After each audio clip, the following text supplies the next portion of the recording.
बारामती पोटनिवडणूक आली. 23 एप्रिलला मतदान आहे. प्रक्रिया सुरू होईल. आणि ज्या पद्धतीनं लोक मतदानाला येतील त्यावेळेस अजितदादांच्या नावानं ढसाढसा रडतील.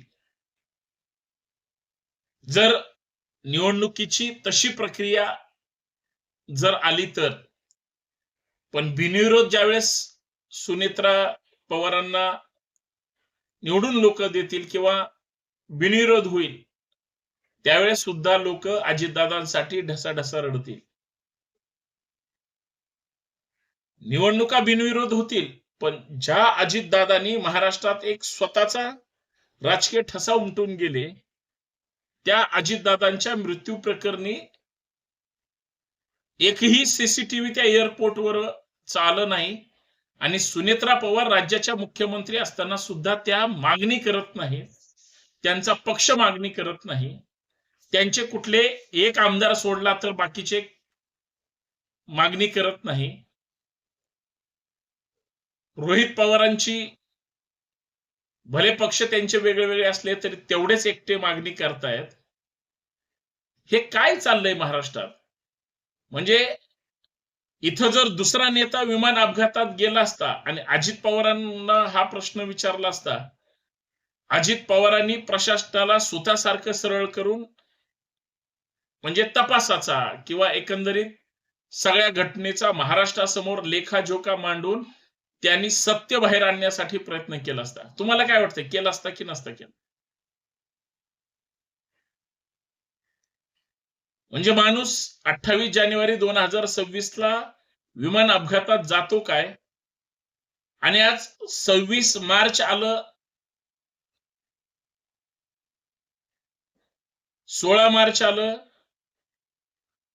एप्रिल आलं, मे आलं, कित्येक महिने जातील. त्या माणसाबद्दल खरी काहीच माहिती महाराष्ट्रासमोर येत नाही. म्हणजे काय राज्याची पोलीस यंत्रणा, तपास यंत्रणा, सरकार, सरकारचे उपकार, सरकारने आपल्याला मोठ्या पदावर बसवले, आता कशाला काय बोले, असं काही असेल का?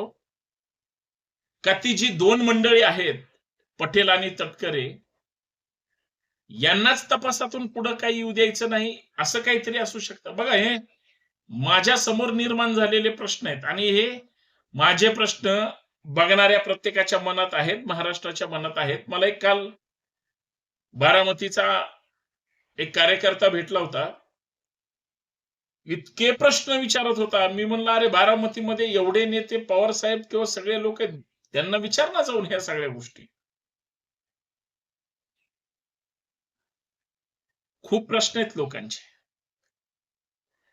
जिथं जिथं अजितदादा ज्या ज्या संस्थेच्या, कारखान्याच्या किंवा अजून कुठल्याही एखाद्या असोसिएशन संघटनेच्या पदावर असतील, तिथं तिथं सुनेत्रा पवार असतील, पण तिथं आता दादा नसतील, हे फक्त लक्षात ठेवा. बरं, अपघात असेल तर सत्य बाहेर येऊ द्या. अपघात घडून आणला असेल तर गुन्हेगारांना तर शासन होऊ द्या ना. कुणाच्या पोटात काय लपलंय हे कळणार कसं? आणि पोटनिवडणुकीच्या निमित्तानं आणि आता अर्थसंकल्प अधिवेशन सध्या सुरू आहे, या सगळ्यांच्या कनेक्शन मध्ये मी त्या बारामतीकरासोबत ज्यावेळेस चर्चा करत होतो, मी म्हणलं, का रे, एकच पवार बोलतोय, एवढे मोठे पवार आहेत, पवार हा ब्रँड आहे म्हटलं, इतर पवार का ताकदीनं बोलायला तयार नाहीत? का गपचूप गपचूप बरेच जण कुजबूज करतात? एखादा दुसरा आमदार बोलावा याच्यापेक्षा वाईट अवस्था काय? पवारांचा दरारा राहिलाय की नाही? तो म्हणला तसं नाही, कदाचित काहीच लोकांना बोलण्याची परवानगी असेल आणि काही लोकांना नसेल. म्हणलं असं काही नाही. ज्यांचं राजकारण संपुष्टात आलेलं आहे आणि ज्यांना वाटतं की मला आता भविष्यात राजकारणात किंमत तर राहणार नाही, पण शून्य त्या ठिकाणी महत्व राहील, किंमत राहील, अशीच लोक आता काहीतरी हातपाय मारण्याचा प्रयत्न करतायत. त्याचं कारण असं आहे की असंही आपण प्रवाहाच्या बाहेर फेकले जाणार आहोत. बदनाम हुए तो क्या हुआ, नाम करके जाएंगे, अशा पद्धतीनं एखाद्या नेत्याची रचना असू शकते. मी म्हणलं, अरे सगळं जरी हे असलं तरी दादा म्हणजे दादा आहेत रे. आणि हे बारामतीचे वगैरे तिकडची लोक आहेत ना, सहज बोलायला लागलं तरी दादाची आठवण आलं की ढसा रडतात. पण त्यांच्या प्रती त्यांच्यावर जो अन्याय होतोय तपासामध्ये, याच्याबद्दल मात्र कुणीही असं छाती ठोकपणे बिनधास्त बोलायला तयार नाही. असं का? म्हणजे माझा प्रश्न जे आहे, जे तुमचं उत्तर समर्पक अपेक्षित आहे. जर राज्याच्या उपमुख्यमंत्र्यांना तत्कालीन विमान अपघातात मृत्यू आला, त्यांचंच काय खरं नाही, तर इतर सर्वसामान्य लोकांचं काय? म्हणजे त्यांनाच न्याय मिळत नाही, सामान्य जनतेला कधी न्याय मिळणार आहे? आणि हा जर आजचा महाराष्ट्र असेल, या पद्धतीचा गृहविभाग असेल, बघा ना, इथं जर दुसऱ्या पक्षाचं सरकार असेल, विरोधकांचं सरकार असेल असतं, तर याच आत्ताच्या सत्ताधाऱ्यांनी विरोधात बसून सरकारचे शुद्ध वाभाडे काढले असते, टराटरा कपडे फाडून काढले असते, प्रश्न विचारले असते आणि चौकशा लावल्या असत्या. तोंड देखली चौकशी करून उपयोग नाही, सत्य बाहेर आलं पाहिजे, अशी चौकशी अपेक्षित आहे. आणि मला असं वाटतं, म्हणजे मला मी नेहमी सत्याच्या बाजूने बोलणारा माणूस आहे. ह्या लोकांची भूमिका संशयास्पद असल्यामुळे खरं बोलण्याची हिंमत कुणातच नाही. अजित पवारांनी आता महाराष्ट्रात येऊन राजकारण करावं, अशा अजितदादा आता हयात आहेत का?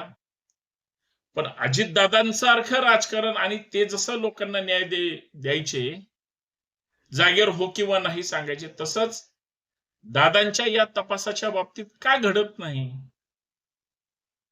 प्रश्न आहे ना महाराष्ट्राला पडलेला, पुणे जिल्ह्याला किंवा बारामतीला किंवा त्यांच्या कुटुंबाला पडलेला. देवतारी त्याला कोण मारी म्हणतात, कारण तो परतलेला असतो. पण एखाद्यावर इतका अन्याय करून जर त्याला छळ करायचा असेल, तर हे फार म्हणजे दुर्दैवी गोष्ट आहे. सामान्य माणसाला या प्रश्नाचं कोडं सुटत नाही. म्हणून बारामतीची पोटनिवडणूक झाली काय, तिथं बिनविरोध किंवा सुनेत्रा पवार वहिनी निवडून आल्या काय, खरी परिस्थिती की या सगळ्या प्रकरणाची उखल झाली पाहिजे, त्याच्याबद्दल कोणच काय बोलत नाही. काल एक सभागृहामध्ये मुद्दा आला आणि त्याच्यामुळं सत्ताधाऱ्यांनी प्रचंड गोंधळ घातला, कारण विरोधकाचं स्टेटमेंट होतं. पण असाच गदारोळ किंवा अशीच पोटतिडकीनं मागणी सरकारचेच घटक अजितदादा असताना आणि त्यांचा अचानक अपघातात मृत्यू झालेला असताना त्यांच्या तपासाकडे काय एवढ्या गांभीर्यानं पाहिलं जात नाही, हा मला पडलेला प्रश्न आहे. म्हणजे स्वतः काचाच्या घरात राहणारे दुसऱ्याच्या घरावर दगड मारत नाहीत, कारण त्याला माहितीये कधी आपल्या घरावर पडले तर आपलं घर फुटून जाईल. तसं चांगलं वाईट वागणारी सगळीच लोक असतात. त्यांच्यातला वाईटपणा सोडून द्या ना, चांगल्या पानावर तर उमेद कायम आहे ना. म्हणून सत्य बाहेर येण्यासाठी नुसते बिनविरोध पोटनिवडणूक किंवा वगैरे वगैरे बोलून चालणार नाही, किंवा निवडणूक लढवायची असं कोणी म्हणत असेल, कुणाला स्वप्न पडत असेल, याचा पण काही उपयोग नाही. ज्यांच्या वाट्याला जी जागा आहे आणि जे तिथं हक्क दाखवतात त्या जागेवर, तेच त्या जागेचे हकदार आहेत, इतकं साधं गणित आहे. पण लोकशाही आहे, लोकशाहीमध्ये सगळ्या प्रक्रिया ह्या पार पाडल्या जातात. पण त्या नेत्याचं काय, ज्या नेत्यांनी महाराष्ट्रासाठी काहीतरी दिलंय, त्यांच्या आकस्मिक मृत्यूने महाराष्ट्राचं नुकसान झालं, त्या माणसाच्या त्या सगळ्या घटनेवर चौकशी होणार का नाही, न्याय मिळणार की नाही, आणि सगळ्यात महत्वाचं, या विषयावर महाराष्ट्रात खरी चर्चा होणार आहे की नाही, हा मला पडला प्रश्न आहे. माझ्या मनात संशय आहे, म्हणून मी आपल्या समोर मांडण्याचा एकंदरीत प्रयत्न केलाय. शेवटी बारामतीकर खरं त्यांना माहित असेल तरी बोललं पाहिजे, आणि वाईट असेल तरी बोलण्याचा प्रयत्न केला पाहिजे. धन्यवाद.